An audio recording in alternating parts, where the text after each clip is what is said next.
Inspiration for Trollberg's landmarks.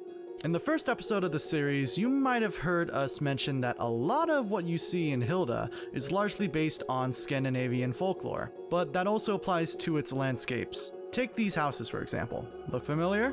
Or these other houses, but tiny.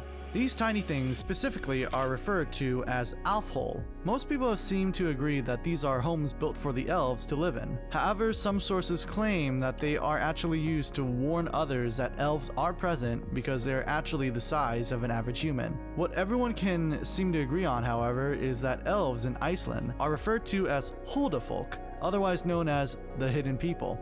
Though this term has been used to describe fairies as well. Starting to get a bit more obvious where Luke got his inspirations, huh?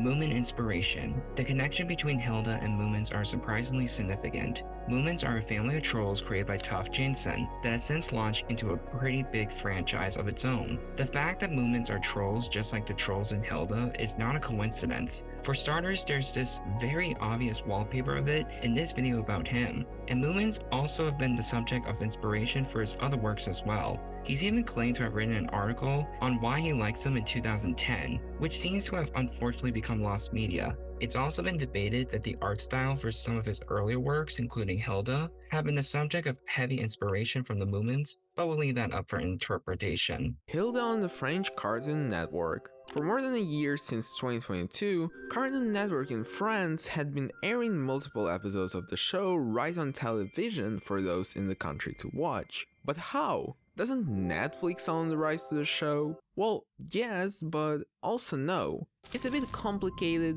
but the theory is that because Netflix doesn't really promote or do anything with the show itself, it leaves Sony Pictures as the sole rights owners, producers, and distributors for most of the show. They've essentially made a deal that, hey, we, Sony Pictures, will make the show and all you have to do is let us put it on your platform. So Netflix essentially enters a deal where they hold the distribution rights for the show in North America, while Sony owns pretty much everything else related to the Hilda series.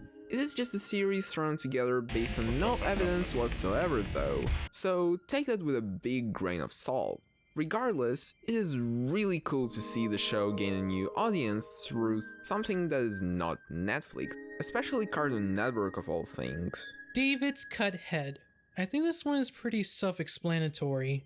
Y'all saw the Eternal Warriors episode, right? Imagine you're walking to work one day, and suddenly, kaboom! Someone drops an atomic bomb on you.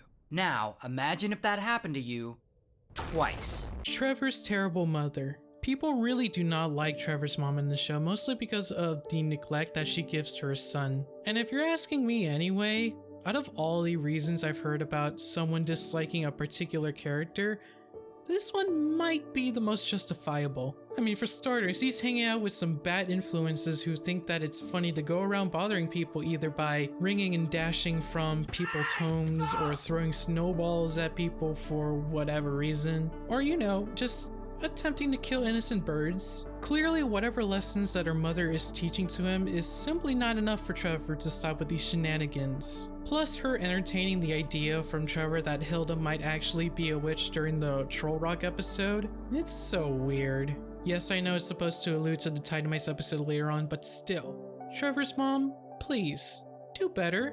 You are now cancelled for the time being.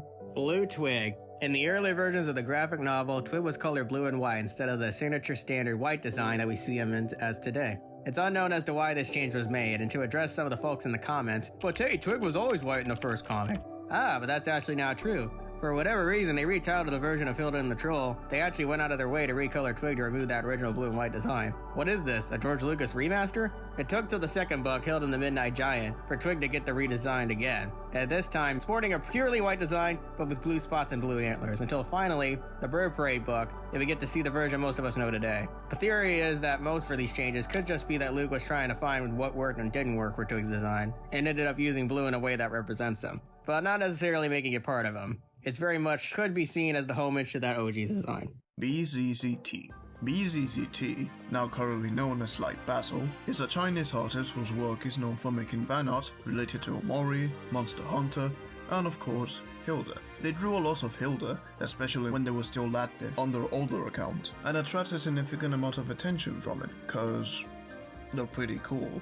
They are also known for making art featuring the Night Hilda AU. I think after the witch episode from season 2, everyone understandably thinks that Hilda could absolutely kill with a sword if she wanted to. Hilda holding a gun. What a wild entry. There are too many trolls breaking in through the walls. I don't understand why there are tons of bells in this city. Is this person an elf?